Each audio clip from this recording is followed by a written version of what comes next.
qu'il me baise des baisers de sa bouche, cantique des cantiques, 1-2. L'âme rachetée a entendu le Seigneur lui dire, tu es à moi. À quoi elle a répondu, je suis à toi, trouvant ainsi la paix par le sang de la croix. Peut-être de longues années se sont passées sans qu'elle fît un pas de plus, ne connaissant rien du Rédempteur comme époux de son âme. Un jour cependant, elle a eu la céleste vision. De quelque manière, quelque part, elle a eu par la grâce de Dieu une révélation de cette union avec Christ, qui a aussitôt éveillé en son cœur d'ardentes aspirations. Et sous l'action intérieure du Saint-Esprit, elle a été conduite à rechercher une connaissance de Dieu aussi complète que possible. Alors, dans l'ardeur de sa recherche, elle s'écrie « qu'il me baise ». Déjà, elle connaissait le baiser paternel de la réconciliation, alors qu'elle se réfugiait, tel l'enfant prodigue, aux pieds du Père Céleste. Mais maintenant, elle souhaite davantage. Son âme soupire après une communion aussi parfaite, aussi étroite que possible, avec le Père et le Fils. C'est bien là le cri de celui qui, ayant l'esprit de l'épouse, est attiré par Dieu lui-même. Car ceux qu'il avait auparavant connus, il les a aussi prédestinés à être conformes à l'image de son Fils, Romains 8, 29. De même qu'il nous avait élus en lui avant la création du monde, afin que nous soyons saints et irrépréhensibles devant lui, dans l'amour, Éphésiens 1, 4. L'âme a besoin d'une vision céleste de tous les instants pour s'affranchir de soi et des choses de ce monde. Il faut que le cœur soit illuminé pour saisir l'espérance de sa vocation. Plus la vision a de netteté, plus l'abandon de soi au Saint-Esprit est complet pour que se réalise la vision, et plus la soif de Dieu est intense.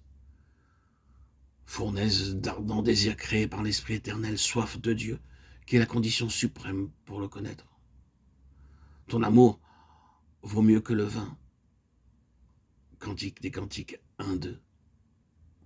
Nous nous montrerons peu dignes de notre vocation céleste si nous ne pensons qu'à ce que nous abandonnons. Ton amour est meilleur, s'écrie l'âme dans le cantique. Ce ne sont que des scories que nous abandonnons.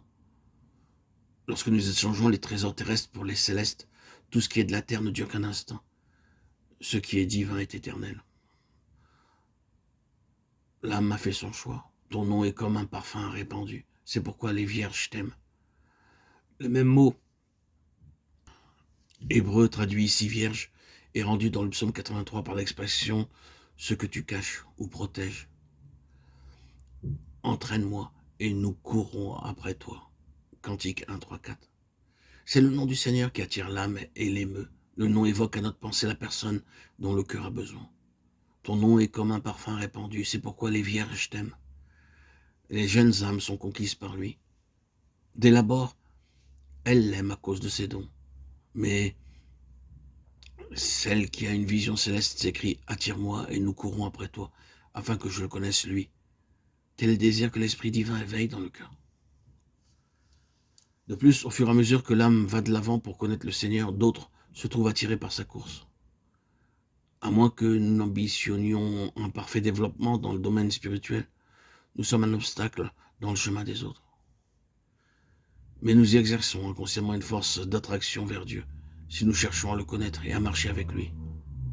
L'âme qui s'est donnée au Seigneur sait que c'est là son œuvre et qu'il l'achèvera.